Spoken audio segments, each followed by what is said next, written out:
Direct News TV. January 13, 2024.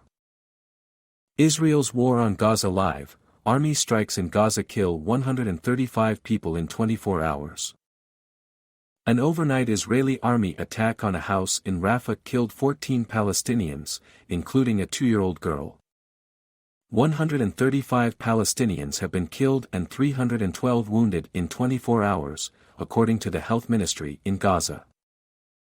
If you're just joining us, it's 7 p.m., 1700 hours Greenwich Mean Time, in the occupied Palestinian territories and Israel. Here's a recap of the latest developments. Protesters across the globe have taken to the streets in solidarity with Gaza, with large crowds reported in cities such as London, Tokyo and Jakarta. A Palestinian organization that documents Israeli settlement activities in the occupied West Bank found that radical settlers have become more organized and dangerous and are using the war in Gaza to ramp up efforts to displace Palestinians. The health ministry in Gaza says that only 6 ambulances remain in operation across the Strip, as authorities find resources stretched impossibly thin amid Israel's assault, which has included numerous strikes on medical workers and ambulances. Israeli demonstrators gather in Tel Aviv to call for the release of the captives and step up pressure on Prime Minister Benjamin Netanyahu, who they say must step down. Israeli army says 1 soldier killed in central Gaza. The Israeli army says one of its soldiers was killed in battle with Palestinian armed groups in Gaza, according to Israeli media. The army said that the soldier, Dan Wajtenbaum, 24, of the Yifta Brigade's 5037th Battalion, was killed on Friday in the battles taking place in the center of the Gaza Strip. Since Israel's ground invasion began at the end of October, the number of soldiers killed on the ground is now 187. New Israeli strike on Nuseirat refugee camp. Al Jazeera's correspondent reports that the Israeli army bombed a house in the Al-Sawara area, in the west of Nuseirat, leaving multiple people dead and others wounded. Anti-Netanyahu protests pick up steam. While anti-Netanyahu protests that had rocked Israel for months before the beginning of the war initially subsided after the attack on October 7, the unpopular leader has faced renewed calls to step down. This is the second week where there is expected to be large numbers. In fact, last week, an estimated 20,000 people attended this protest, Al Jazeera correspondent Sarah Khairat reported from a rally in Tel Aviv. They're calling for early elections, and they've also called on Prime Minister Benjamin Netanyahu to quit.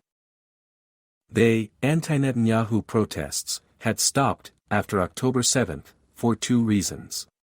First, the country had been under emergency law, and second, many agreed across Israel that they needed to stay united despite any differences, saying that now wasn't the time to be talking about anything other than bringing the captives home and focusing on the war, she added. Israeli forces attack house in mourning for 3 slain Palestinians. Palestinian news agency Wafa reports that Israeli security forces have raided the house in Hebron in the occupied West Bank.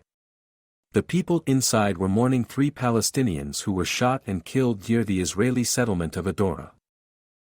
Ismail Ahmed Youssef Abu Jahisha, 19, Mahmoud Arafat Youssef Abu Jahisha, 16, and Uday Ismail Youssef Abu Jahisha, also 16, were all cousins from the town of Idna. The soldiers fired tear gas, live and rubber-coated bullets and sound bombs at the house.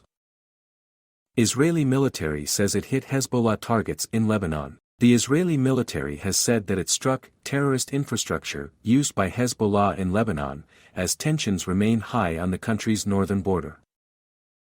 In a social media post on Friday, the army said that Israeli jets struck targets in the areas of Miz al-Jabal and Kafr Yarin. The post also says that a number of projectiles fired out of Lebanon fell in open spaces in northern Israel. Al-Quds Brigade says it bombed Israeli settlements. In a statement, the armed wing of the Palestinian Islamic Jihad says it attacked Erez and the settlements of the northern Gaza Strip with a barrage of rockets. Al Jazeera's correspondent reported that Israeli air raid sirens sounded in Erez. 7 injured in Israeli raid on Al-Farah refugee camp, report. At least 7 Palestinians have been injured during the ongoing raid of the Al-Farah refugee camp south of Tubas. Medical sources told Wafa news agency that Israeli soldiers obstructed the work of medical teams and stopped and searched at least one ambulance. The raid, which has been going on for the past 5 hours, includes the deployment of Israeli snipers. An Israeli bulldozer has caused destruction and damage to some of the shops in the center of the camp. Hezbollah attacks Israeli settlement. The Lebanese group says it attacked the settlement of Shtola near the Lebanese border, damaging one of its buildings. In a statement via its Telegram channel, Hezbollah said that the attack it carried out on a civilian building was in response to Israel's attacks on homes and southern villages, the most recent of which was the bombing of the town of Yarin.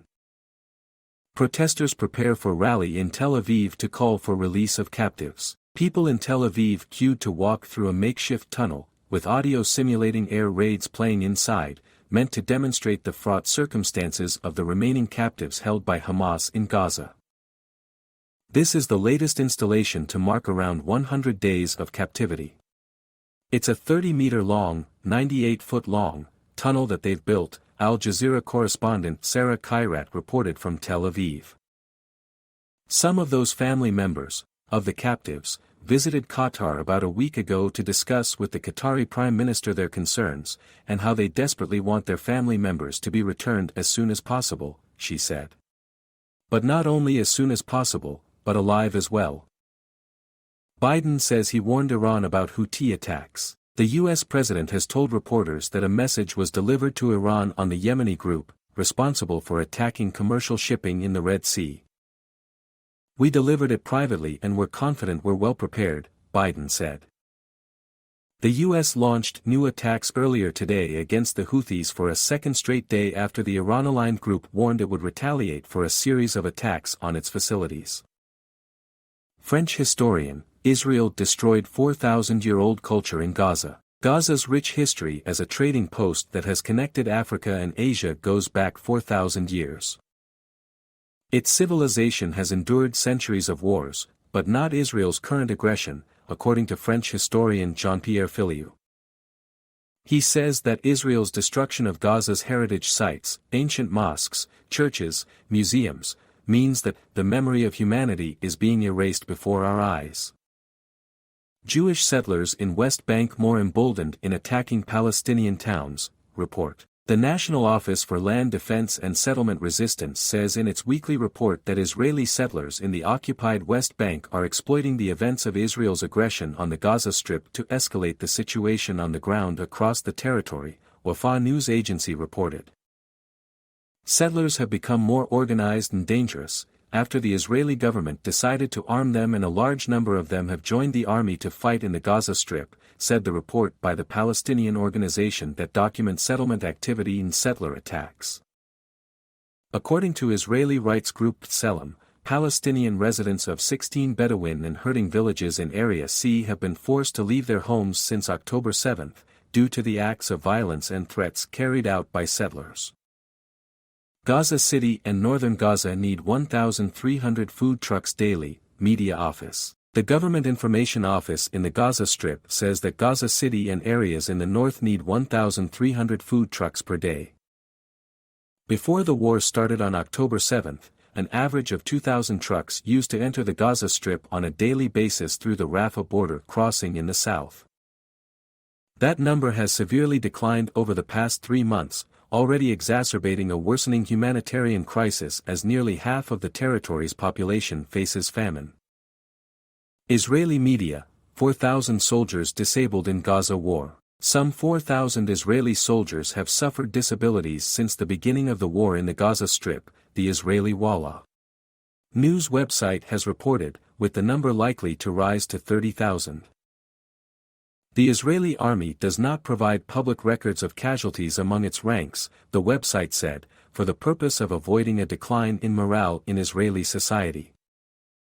The 4,000 soldiers have been recognized as having disabilities according to Classification 3, which means that they are entitled to all the treatments and rights granted to a disabled person in the Israeli army, Walla said. Rafah infrastructure cannot handle 1.3 million residents displaced. Ashraf al-Qudra, the health ministry spokesman in the Gaza Strip, has warned that the southern city of Rafah is reaching a breaking point due to the influx of hundreds of thousands of displaced Palestinians and their families. Rafah's infrastructure, services, and health infrastructure are fragile and cannot handle the needs of 1.3 million citizens and displaced people, al-Qudra said in a post on Telegram. Qassam brigades target Israeli soldiers and military vehicles. The armed wing of Hamas, the Qassam brigades, say its fighters detonated an anti-personnel device against an Israeli force east of Khan Yunis in the southern Gaza Strip, resulting in the killing and wounding of 4 soldiers. The brigades added that it bombed a gathering of Israeli military vehicles with heavy-caliber mortar shells. My name is Kingsley. Please like, share, subscribe and hit that notification bell so you can be the first to be notified whenever we post. You won't regret it.